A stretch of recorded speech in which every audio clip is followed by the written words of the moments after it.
As teams start their pre-season training, hopes of a future for Headingley as an international venue remains in doubt. Earlier this year, Yorkshire County Cricket Club's plans to redevelop the stadium got approved by the Leeds City Council. Although funding is still yet to be found for the project, the plan was to sell off Greenpeace land which they own, but plans were turned down after running into planning difficulties. The proposed plans were to redevelop the joint cricket and rugby stand, as well as extending the Carnegie Pavilion. This will see the joint south stand incorporate a three-tiered seating area, which will accommodate 5,000 seats.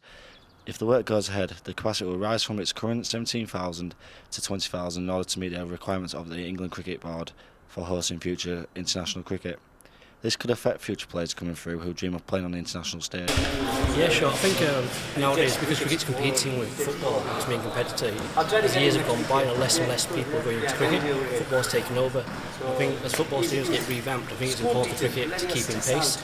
Cricket gets left behind because stadiums don't get updated. The kids coming through obviously not going to want to play cricket anymore. They'll see football as more their heroes. So I think with time we've got to adapt, and I think renovating the stadium is a really good way of adapting with time and keeping the game moving forward.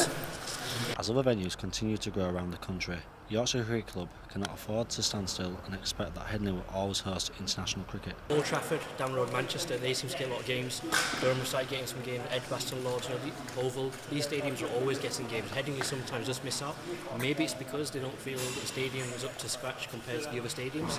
So I can't see how this can do any harm. And in Leeds we've got a lot of support for cricket, and Headingley is one of the landmark stadiums. So I can't understand why it doesn't get more games. I think revamping the stadium will compete with Old Trafford and Lords and some of the other stadiums. So I think it'll do wonders for getting more international cricket games in the future. Visitors to Leeds generate an estimated 4.8 million when international cricket is hosted at Headingley, but that would change if Yorkshire Cricket Club failed to bring the stadium up to international standard.